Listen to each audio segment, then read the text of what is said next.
Bismillahirrahmanirrahim. Assalamualaikum warahmatullahi wabarakatuh. Selamat pagi dan salam sejahtera bagi kita semua. Semoga dalam keadaan sehat dan dalam keberkahan Allah Subhanahu wa taala.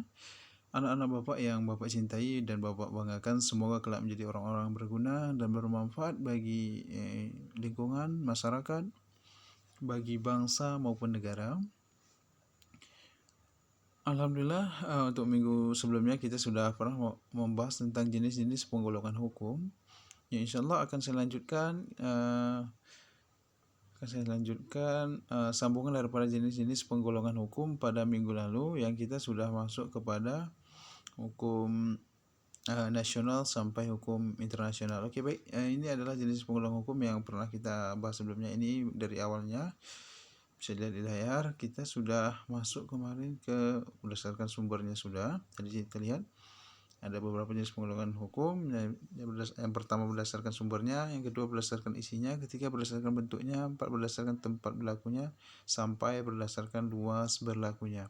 Oke, ini kita akan masuk ke ini sudah minggu lalu berdasarkan sumbernya, undang-undang, traktat, jurisprudensi, kebiasaan, dan doktrin. Berdasarkan isinya ada kita bahas minggu lalu ini tentang hukum privat dan hukum publik, yang mungkin saya buka kilas kembali untuk mengingatkan. Selanjutnya adalah berdasarkan bentuknya. Hukum ini bisa terbagi secara tertulis maupun secara tidak tertulis ya. Ada secara tertulis adalah hukum seperti undang-undang, sedangkan hukum tidak tertulis adalah suatu kebijakan atau keputusan yang dibuat oleh contohnya presiden, tapi menjadi suatu kebijakan keputusan yang dilaksanakan dalam penyelenggaraan pemerintahan. Kemudian berdasarkan cara mempertahankannya ada hukum material dan hukum formal ya. Ini hukum material tentang hukum yang mengatur tentang hubungan antar anggota masyarakat ya. Hukum formal adalah hukum yang mengatur tata cara pelaksanaan mempertahankan hukum material. Nah, jadi hukum-hukum ini sudah kita bahas minggu lalu. Contohnya adalah hukum material seperti harta warisan ataupun hukum keluarga dan lain-lain sebagainya ya. Kemudian berdasarkan waktu berlakunya ada tadi minggu lalu ius constitutum, ya ini adalah hukum yang sedang berlaku saat ini dan suatu tempat dan pada waktu tertentu. Kemudian ius constituendum adalah hukum yang akan ditetapkan pada masa yang akan datang. Ini adalah suatu hukum yang direncanakan dan ini akan dilaksanakan. Sedangkan ius constitutum ini adalah ada suatu peraturan atau perundangan yang hanya misalnya mempunyai waktu tertentu ataupun batas waktu tertentu ya. Misalkan dalam suatu kebijakan pemerintah daerah, dalam bupati itu ketika sudah itu digantikan oleh bupati berikutnya mungkin tidak menggunakan lagi peraturan itu, tergantung kepada ininya. Oke, kemudian berdasarkan tempat berlakunya, kita minggu lalu terakhir kita bahas di sini ya. Berdasarkan tempat berlakunya ada hukum nasional dan juga ada hukum internasional ya. Hukum yang dibuat oleh dalam suatu negara. Kalau hukum nasional ya makanya dikatakan nasional, masih dibuat dalam sebuah negara. Kemudian hukum internasional itu hukum atur hubungan antar negara ya. Ini ada suatu perjanjian atau hukum yang dibuat secara kesamaan menyeluruh yang bekerja sama antar negara untuk membuat suatu kebijakan atau peraturan undang-undangan untuk mengatur setiap negara supaya tidak terjadi penyalahgunaan setiap negara untuk lebih unggul atau lebih berkuasa dibandingkan negara lain. Dibuatnya peraturan perjanjian internasional adalah untuk membantu perselisihan dan membantu dalam negara-negara dalam melakukan perjanjian dengan negara lain. Oke, baik. Kita akan masuk kepada hukum selanjutnya adalah berdasarkan kekuatan berlakunya. Oke, kita tahu adalah hukum ini tujuannya adalah seperti kita pelajari yang sebelumnya. Tujuan hukum itu salah satunya adalah hukum yang bersifat memaksa berdasarkan kekuatan berlakunya. Oke ya.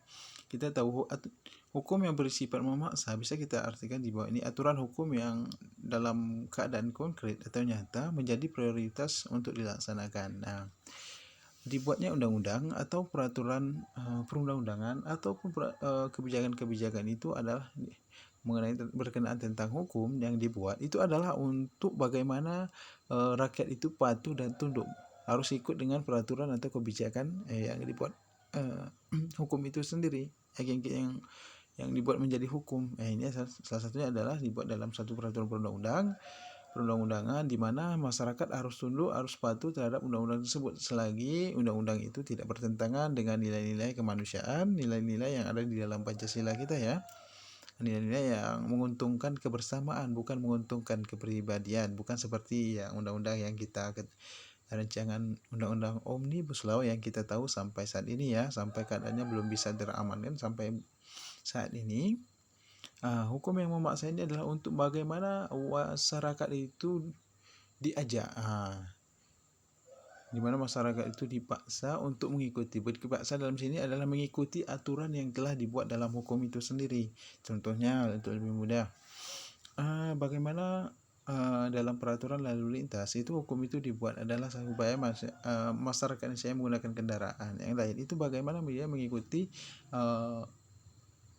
bagaimana dia mengikuti peraturan ataupun hukum yang berlaku mengenai tentang lalu lintas. Nah, di sini juga bagaimana hukum itu juga adalah hukum yang bersifatnya mengatur, tadi bersifatnya memaksa. Ini masyarakat yang tunduk harus ikut pada peraturan atau hukum yang telah dibuat. Sedangkan hukum yang bersifat mengatur, bisa kita artikan bahwa ini adalah aturan hukum yang dapat dikesampingkan para pihak yang bersangkutan. Maksudnya ini sifatnya adalah bagaimana peraturan ataupun kebijakan masalah lalu lintas itu dibuat adalah untuk bagaimana masyarakat itu bisa diatur supaya tidak terjadi seperti tingkat kecelakaan yang tinggi, seperti bagaimana tingkat keamanan. Itulah untungnya makanya dengan hukum yang dipaksa itu, hukum yang dibuat itu adalah untuk bagaimana mengajak orang itu untuk tunduk pada peraturan itu, dan tujuannya adalah untuk mengatur manusia itu sendiri, mengatur bagaimana perjalanan dalam lalu lintas itu supaya lebih aman, tentram. Makanya kita lihat banyak suatu kebijakan atau keputusan yang diambil polisi ketika melakukan razia adalah ikutilah aturan lalu lintas, karena dengan mengikuti aturan lalu lintas kita akan aman, jauh daripada tingkat kecelakaan dan nyaman. Ini salah satunya adalah dengan menegakkan kedisiplinan berdasarkan hukum yang dibuat atau kebersamaan itu adalah bertujuan untuk membantu masyarakat itu sendiri, untuk melindungi, bukan untuk kepentingan kepolisian, bukan. Tentunya adalah untuk keselamatan para pengendara seperti itu. Dan juga ini berlaku kepada hukum-hukum yang lain. Dibuatnya aturannya itu adalah untuk memaksa orang itu tunduk pada itu dan supaya tidak terjadi perselisihan, pertengkaran. Dibuat untuk ini adalah untuk memaksa masyarakat dan bisa mengatur masyarakat itu supaya lebih aman, tentram dan nyaman. Itu tentunya dalam pembuatan hukum ini, bukan untuk kepentingan pejabat atau pribadi seorang atau kepolisian atau golongan tertentu ya, bukan seperti itu, tapi untuk menguntungkan masyarakat banyak. Kemudian berdasarkan wujudnya ada secara hukumnya objektif ya, dan juga subjektif ya. Kita artikan adalah hukum yang lebih menekankan pada substansi hukum itu sendiri. Hukum yang lebih menekankan pada bagaimana perjalanan hukum itu sendiri, objek yang menjadi hukum itu apa yang menjadi suatu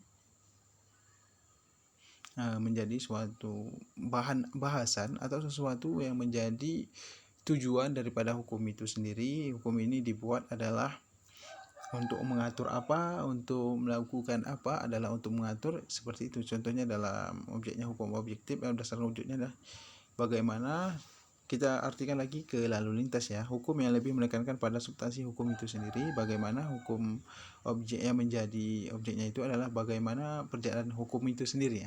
Hukum yang berdiri, yang ditegakkan, yang dibuat itu. Kemudian ada hukum subjektif, adalah hak dan kewajiban seorang yang diperoleh berdasarkan hukum objektif yang berlaku.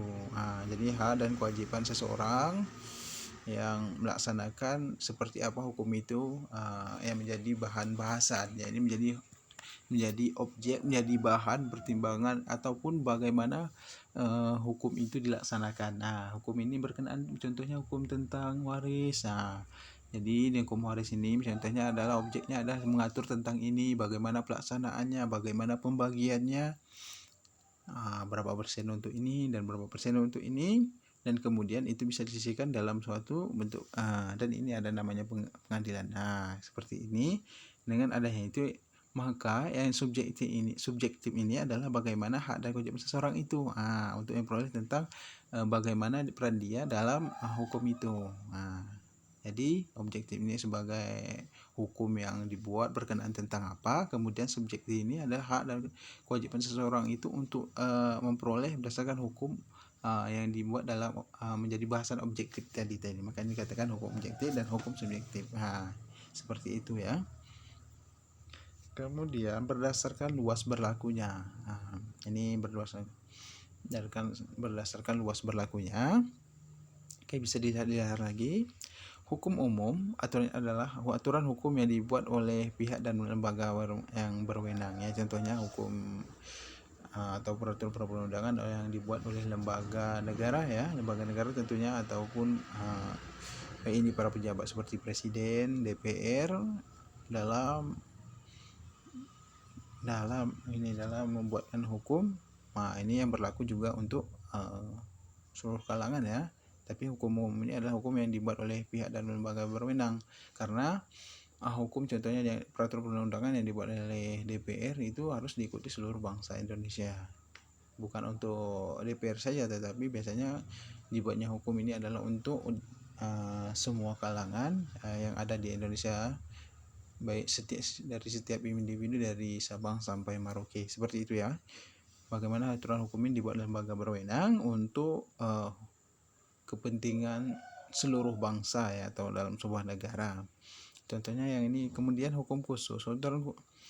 Kalau hukum khusus, hukum umum tadi sudah kita bahas ya. Kalau aturan hukum khusus ini bisa diartikan adalah aturan hukum yang dibuat hanya berlaku untuk aspek dan golongan tertentu yang bersifat khusus. Contohnya hukum khusus ini kita buat adalah seperti peraturan perundangan di otonomi khusus.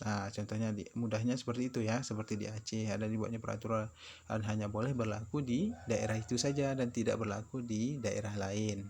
Dan juga seperti di Yogyakarta dibuatnya seperti ini, di mana di sana kita tahu ada Kesultan ya, Sultan Hamengkubuwono yang ke-10 itu bagaimana mereka membuat peraturan perundang-undangan, dan itu khusus untuk daerah istimewa itu saja, tidak berlaku untuk negara wilayah lain seperti di Jakarta atau dimanapun sebagai negara-negara yang istimewa. Karena kita sudah tahu di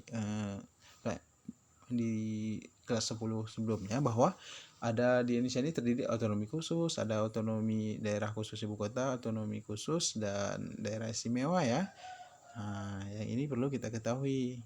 Dan tentunya dengan daerah hukum khusus ini hanya dibuat untuk daerah-daerah itu saja. Itu mudahnya ya kalau kita berbuat tentang ini, kalau kita membahas tentang hukum khusus. Kemudian tata hukum. Oke.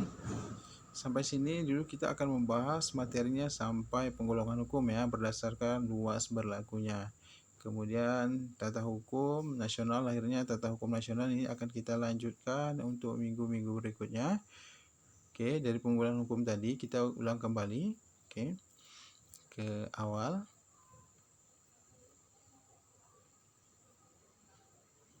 Oke, penggolongan hukum tadi alurnya. Pertama kita lihat jenis penggolongan hukum. Oke, ini lihat daripada ini dari pertama berdasarkan sumbernya, jenis penggolongan hukum ya, tolong ini di catat baik-baik, karena nanti kita berdasarkan sumbernya seperti apa, berdasarkan isinya seperti apa, berdasarkan bentuknya seperti apa, berdasarkan tempat berlakunya seperti apa, kemudian berdasarkan waktu berlakunya, berdasarkan cara mempertahankannya, serta berdasarkan kekuatan berlakunya atau sifatnya, berdasarkan wujudnya, dan yang terakhir berdasarkan luas berlakunya.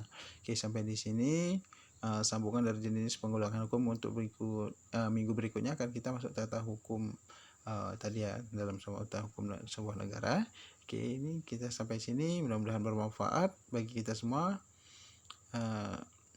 dan menjadi pengetahuan kita bersama dalam materi yang berkenaan tentang hukum. Oke, baik. Assalamualaikum warahmatullahi wabarakatuh.